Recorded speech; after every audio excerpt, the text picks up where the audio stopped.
욥기 38장 1절로 18절의 말씀 한 절씩 교독을 하겠습니다. 그때에 여호와께서 폭풍 우 가운데서 욥에게 말씀하여 이르시되 무지한 말로 생각을 어둡게 하는 자가 누구냐? 너는 대장부처럼 허리를 묶고 내가 네게 묻는 것을 대답할지니라. 내가 땅에 기초를 놓을 때에 네가 어디 있었느냐? 내가 깨달아 알았거든 말할지니라. 누가 그것의 도량법을 정하였는지, 누가 그 줄을 그것의 위에 띄웠는지 네가 아느냐? 그것의 주추는 무엇 위에 세웠으며 그 모퉁이 돌을 누가 놓았느냐? 그때에 새벽별들이 기뻐 노래하며 하나님의 아들들이 다 기뻐 소리를 질렀느니라. 바다와 그 모태에서 터져 나올 때에 문으로 그것을 가둔 자가 누구냐? 그때에 내가 구름으로 그 옷을 만들고 흑암으로 그 강보를 만들고 한계를 정하여 문빗장을 지르고 이러기를 네가 여기까지 오고 더 넘어가지 못하리니 내 높은 파도가 여기서 그칠지니라 하였노라. 내가 너의 날에 아침에게 명령하였느냐? 새벽에게 그 자리를 일러 주었느냐? 그것으로 땅끝을 붙잡고 악한 자들을 그 땅에서 떨쳐버린 일이 있었느냐? 땅이 변하여 진흙에 인친 것 같이 되었고 그들은 옷같이 나타나되 악인에게는 그 빛이 차단되고 그들의 높이 든 팔이 꺾이느니라. 네가 바다의 샘에 들어갔느냐? 깊은 물 밑으로 걸어다녀 보았느냐? 사망의 문이 내게 나타났느냐? 사망의 그늘진 물을 네가 보았느냐? 땅의 너비를 네가 청량할 수 있느냐? 내가 그 모든 것들을 다 알거든 말할지니라. 하나님의 말씀입니다. 오늘 저는 욥기 38장 1절로 18절을 본문으로 폭풍 우 가운데서 말씀하시는 하나님이라 이런 제목으로 말씀을 나누고자 합니다. 욥기 1장부터 31장은 욥과 그의 세 친구 엘리바스, 빌닷, 소발과의 그러한 논쟁으로 이것이 계속 이어집니다. 세 친구의 관점은 무엇입니까? 우리가 지금까지 계속 보았듯이 너희의 죄 때문에 하나님께서 심판하여 고난이 임했다. 고난을 바로 죄에 대한 하나님의 심판으로만 접근을 합니다. 이들은 전형적인 인과 응보론에 근거하여서 욥의 삶을 판단합니다. 욥이 억울합니다. 그래서 나는 하나님 앞에 정말 의롭고 정직한 삶을 살아왔는데 왜 하나님께서 이런 고난을 주시는가? 그렇게 논쟁이 이어집니다. 그리고 나서 더 이상 세 친구가 욥의 그 주장에 반박하지 못하자 가만히 듣고 있던 나이가 조금 상대적으로 어렸던 엘리후란 사람이 등장하여서 욥을 책망하는 것이 32장부터 37장의 내용입니다. 엘리후는 자신보다 연장자인 욥의 세 친구들과 욥을 모두 함께 비판합니다. 세 친구들은 욥의 주장에 대하여 제대로 답하지 못하면서 그저 무조건 정죄만 하고 반면에 욥은 주장하고도 하니까 어느 사이에 자신을 하나님보다 더 의롭다고 하는 자리에까지 나갔다. 그래서 엘리후는 욥의 세 친구들보다 조금은 세련되지만 그러나 그 밑바탕에는 역시 보응신학이라는 그 바탕에서 출발하여 결국 욥을 비판합니다. 그런 말합니다. 너 잘 알지 못하면서 자꾸만 의롭다고 그러느냐? 그저 잠잠히 하나님의 심판을 받아들이라 라고 이야기합니다. 바로 이 모든 것이 37장까지 내용입니다. 그리고 37장 끝나자마자 드디어 하나님께서 욥에게 찾아오시고 욥에게 말씀하시는, 그래서 이것이 바로 41장까지 이어지고 그 하나님의 말씀 앞에 욥이 온전히 무릎 꿇고 항복함으로 그 모든 것이 끝나고 욥이 하나님 주시는 놀라운 위로와 복의 회복을 맛본 내용으로 욥기가 마무리됩니다. 하나님은 욥이나 욥의 세 친구들처럼 고난의 문제를 접근하지 않습니다. 하나님은 단 한 번도 욥 너의 고난의 원인이 뭔 줄 아느냐? 하나님 한 번도 그렇게 접근하지 않았습니다. 왜냐하면 하나님은 욥이 범죄했기 때문에 지금 고난을 주신 것이 아닙니다.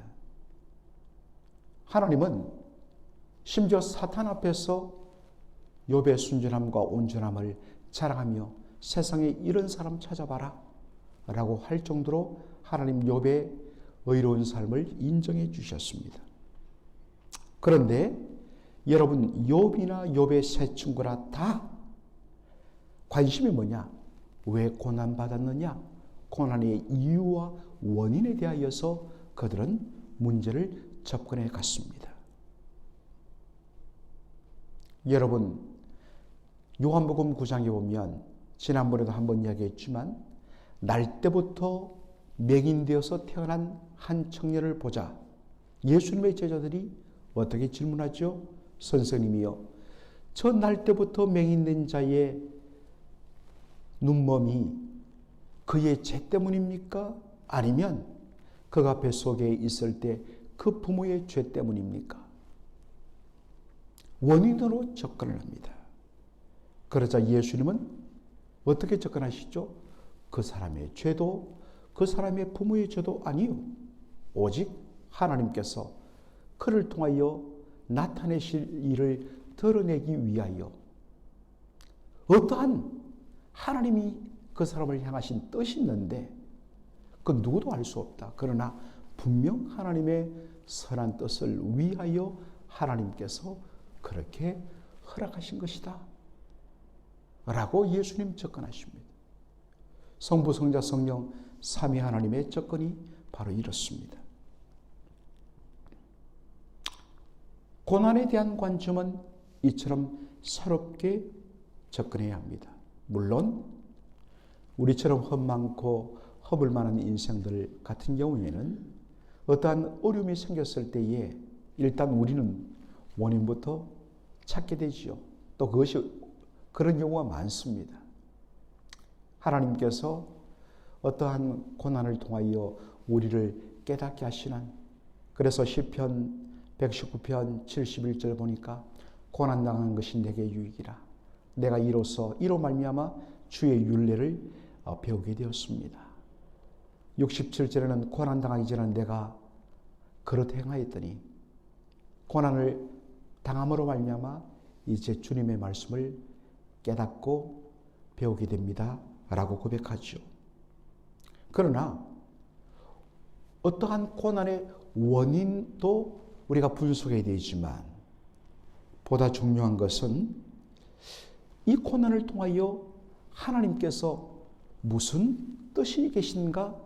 하나님이 이것을 통하여 나를 어떻게 다루시며 이것을 통하여 하나님이 무엇을 이루기를 원하시며 나타내기를 원하시는가?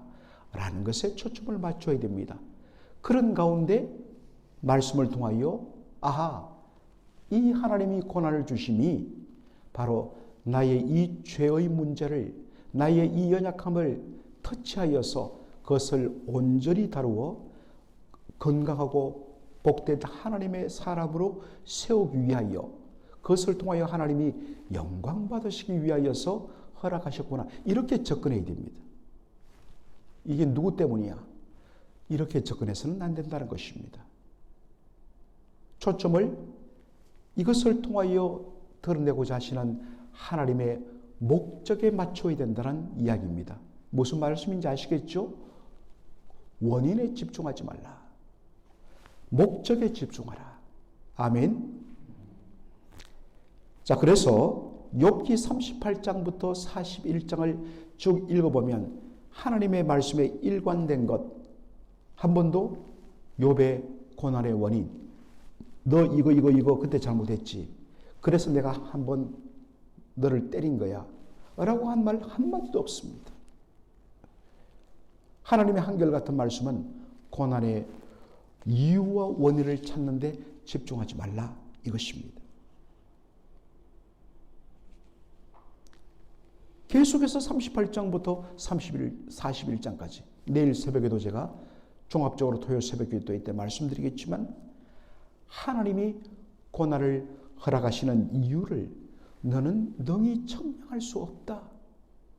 그것을 인정해라는 것입니다.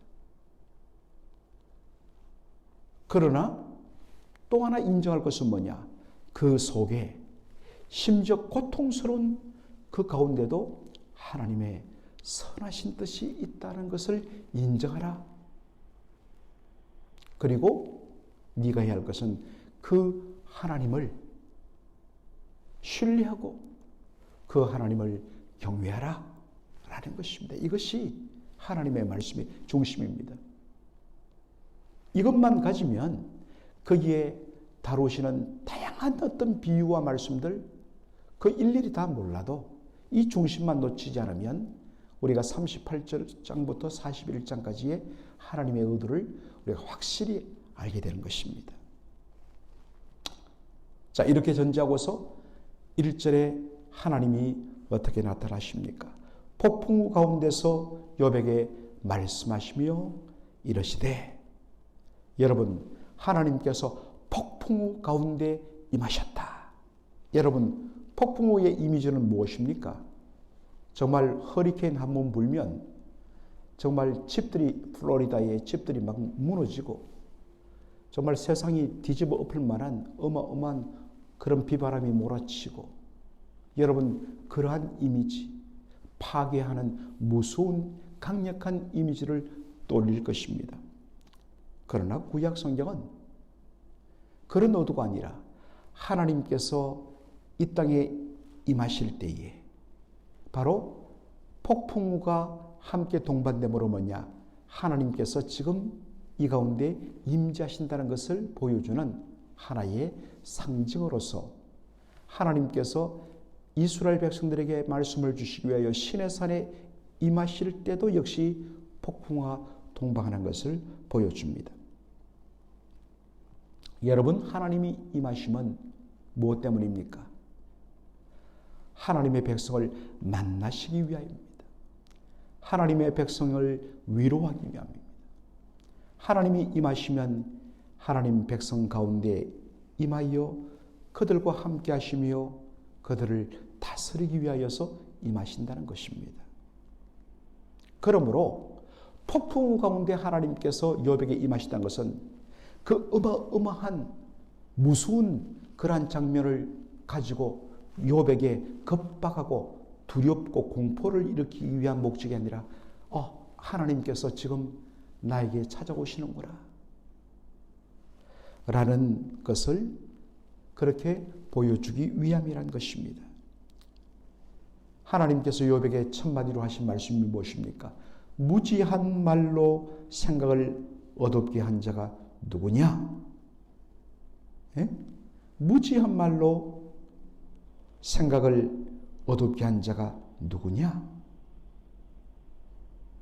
욥은 항상 처음에는 겸손했습니다만은 논쟁을 하면서, 여러분 가능하면 논쟁하면 안 됩니다. 하면 꼭 이렇게 돼요. 어느 사이에 자신의 순전함을 잃어버리고 이야기하다 보니까 자기 목에 자기를 변호하게 되고, 변호하다 보니까 자기가 옳은 것으로만 그렇게 이야기합니다. 너는 너의 자신의 주장이 옳은 것으로 지금 생각하고 있구나. 그러나 그것은 사실 네가 얼마나 무지한가를 스스로 밝힌다. 여러분, 우리는 마찬가지. 자기가 옳다고 자기 주장 막 하다 보면 사실은 참 저 사람 어리석구나. 우리 자신에게도 그것을 발견하게 됩니다. 욥은 의롭게 산 자신에게 일어난 고난 때문에 몹시 억울해했습니다. 욥기에 너무너무 잘 나오죠. 왜 의인이 고난을 당하는가? 어떻게 하나님께서 이러한 고난을, 욥도 사실은 그 밑바탕에 보응신학이 깔려 있습니다. 고난은 잘못한 사람들이 당하는 것이고 나는 하나님 앞에 의롭게 살았기 때문에 절대로 하나님이 고난을 허락해서는 안 되는데 왜 불의한 자가 당하는 고난을 나처럼 하나님 앞에 바로 살려고 몸부림친 나 같은 사람이 당한단 말인가? 하나님 어떻게 된 겁니까? 이것이 욥의 마음에 생겼던 썸뿌리 아니었습니까? 여러분 마음속에도 그러한 부분들이 일어나면 참으로 고통스러운 것입니다.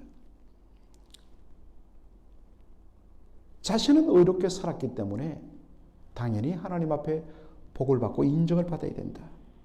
그런데 어떻게 하나님이 나에게 고난을 내리실 수 있는가? 하나님 말씀하십니다.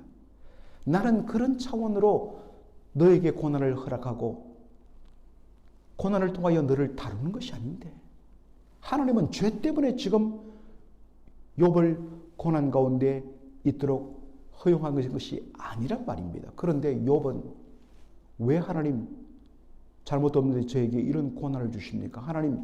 하나님이 문제 있지 않습니까? 라고 접근한 것이죠. 하나님 말씀하십니다. 네가 왜 무지하냐면 네가 가지고 있는 기존의 생각으로 고난을 접근하기 때문에 너는 무지하다.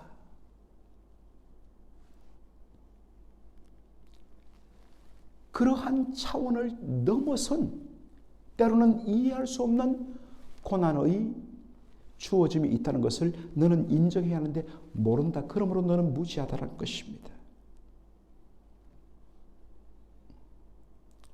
그저 단순하고 기계적인 인과 응보론으로 접근하다 보니까 욥의 세 친구처럼 함부로 다른 사람을 지적하고 비판하거나 아니면 욥처럼 억울한 나머지 하나님을 원망하고 세상을 원망해버리는 50보 100보 똑같이 무지하다는 것입니다. 그래서 잠언에서 계속 말하는 것이 차라리 미련한 자가 입을 다물고 있으면 사람들이 참 저 사람 지혜롭구나 라고 한다. 가능하면 말을 줄여라. 듣기를 속히 해라. 행하기도 속히 해라. 그러나 말하기와 성내기는 더디하라. 이게 다 지혜의 말씀인 것이죠. 하나님은 고난의 원인에 대하여서 접근하는 욥의 그 어프로치 접근이 너무나 한 면만을 보면서 그렇게 판단하는 것을 지금 38장부터 41장까지 거듭거듭 보여주십니다. 그래서 동원한 것이 뭐냐? 각종 자연 현상을 가지고 이야기하십니다. 그러면서 하나님이 거듭거듭 이제 38장 우리가 읽은 데는 하나님께서 천지 만물을 창조하고 그 모든 것들의 이 파운데이션 기초를 나왔을 때를 가지고 이야기합니다만은 이렇게 말합니다. 거듭 뭐라냐? 그때 너 그것을 보았느냐? 그때 너 그 자리에 있었느냐? 이 모든 것을 네가 생각이라도 해봤느냐? 너는 거기도 없었고 보지도 못했고 그런 것에 참여하지도 못했고 다시 말해서 아는 것이 너무 없다는 것입니다. 그저 이 땅에 주어지는 이 자연현상 이것을 현재적으로 우리는 누릴 뿐이지 그것이 어떻게 시작되었고 그것이 어떻게 질서 있게 그렇게 움직여서 빛을 발하고 물이 어느 정도까지 왔다가 멈추고 물 밑에서는 어떤 일이 일어나고 그 시작과 과정을 모른다는 것입니다.